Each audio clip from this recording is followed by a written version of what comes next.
darkness whispers, the unknown calls, and you have answered. Welcome to a realm where fear is real and nightmares come alive. I am your storyteller, your guide through the shadows. Tonight's tale will test your courage and challenge everything you think you know about what lurks in the dark. So settle in, brave soul. The horror begins now. Some nights leave a mark on you. Not a bruise, not a scar you can see. Something deeper, something that quietly changes the way you look at empty hallways and strangers who sit just a little too still. This is one of those nights, and what makes it so unsettling is that it didn't happen somewhere dark and forgotten. It happened on a college campus, surrounded by lights, surrounded by people, somewhere that was supposed to be safe. Holly Bash Weekend, Rowan University, the biggest spring festival on campus. Music, rides, food trucks, hundreds of students packed together, laughing, celebrating, alive. But celebrations always end. The music fades, the crowds disappear, and the campus that was buzzing with energy just hours ago becomes something else entirely. Silent, empty, waiting. That's where my story begins. 2:30 in the morning, walking back to my dorm, alone. The campus felt calm, familiar. I had walked this path dozens of times before, and that familiarity made me feel safe. That was my mistake. I pushed through the entrance of my building, and that's when I saw him. Sitting in the lounge, a man, completely still, wearing a full black ski mask pulled down over his entire face. No phone, no reason to be there. Just sitting, silent, unmoving. And yet I felt, somehow, like every hidden sense he had was locked directly onto me. I froze. Then slowly, deliberately, with a patience that was far more terrifying than any sudden movement could ever be, he stood up, and he turned toward me.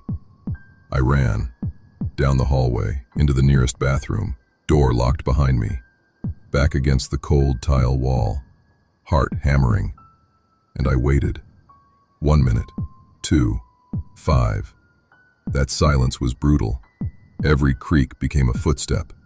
Every shadow became something waiting just outside the door. Eventually, I stepped back out. He was still there. But now I noticed something I had missed before.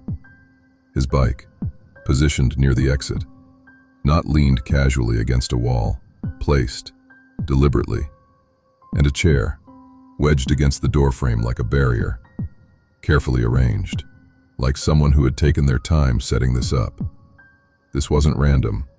This was intentional. I grabbed my pepper spray, and because I had no other choice, I walked past him. He didn't move. He didn't speak. He just watched me go. Still, silent. That black mask giving away absolutely nothing. And right then I understood something that chilled me to my core. He didn't want to hurt me. He wanted me to know that he could.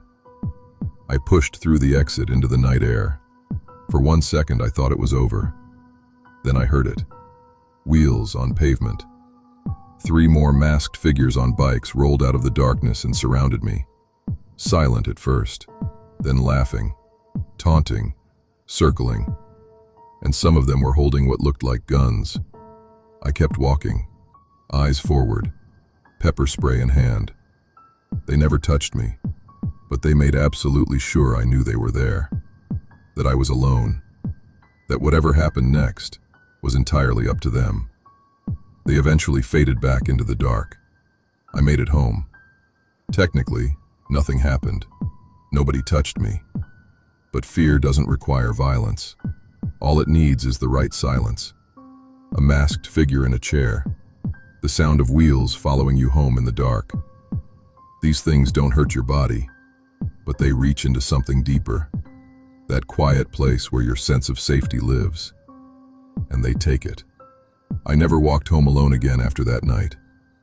And some part of me is still standing in that hallway, still watching him turn around, still listening for wheels in the dark.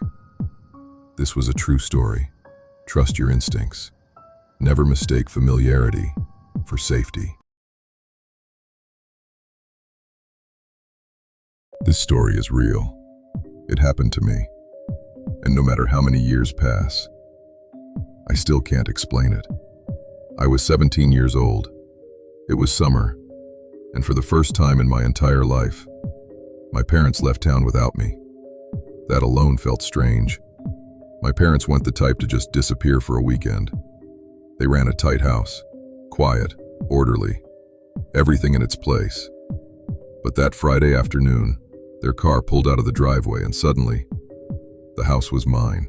So I did what any 17-year-old would do. I called my girlfriend.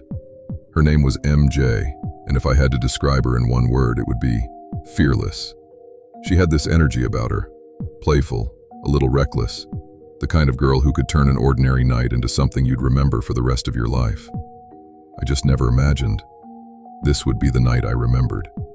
The moment she stepped into the backyard and saw the pool, that glowing, heated water shimmering in the dark, she turned to me with a grin and suggested we go skinny dipping.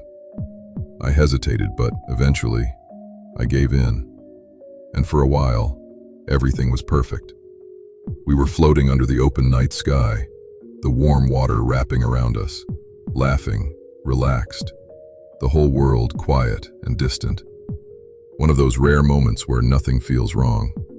From the pool, you could see directly into the living room through the large bay windows. Because it was dark outside and all the lights were on inside, the house looked like a lit-up dollhouse. Every room on display, every corner visible. That's when I saw it. A shadow. Faint, but unmistakable. Sliding slowly across the far wall inside the house. Not the shadow of a tree branch. Not a trick of the light. Someone was moving inside my house. My whole body went cold, and not from the water. I told MJ, very quietly, that we needed to get out of the pool. Right now. No questions. I kept my voice steady, even though nothing inside me was. I hid her in the pool house, told her not to make a sound, and then I went inside, alone. The moment I stepped through the back door, I knew something was off. The air felt different, charged, like the house was holding its breath. And then I started noticing things. A kitchen chair, slightly pulled out from the table. Just a few inches, enough that you'd almost miss it. A picture frame on the hallway wall, tilted at an angle I never would have left it. And sitting on the counter, a mug. A coffee mug I had never seen before in my life. I searched every room, every closet, under every bed. I called out. I listened. Nothing. No one. The police arrived within minutes. They checked every window, every door, every possible point of entry. No signs of forced entry, no footprints, no evidence that anyone had been inside at all. They told me it was probably just my imagination, told me to get some sleep. So I tried. MJ stayed. Neither of us wanted to be alone. And at 4 a.m, I woke up to footsteps. Slow, deliberate, coming from directly above me, the upstairs hallway. Then the unmistakable groan of the staircase, each step creaking under something heavy moving downward. Then, the front door opened. I was out of bed before I even knew I was moving. I threw the front door open into the night air. The street was empty, still, silent. Whoever it was already gone. We didn't sleep again that night. We just sat together with every light in the house blazing, waiting for morning to come. And when it finally did, that's when we noticed it. I walked into the kitchen and something made me stop. Something felt missing.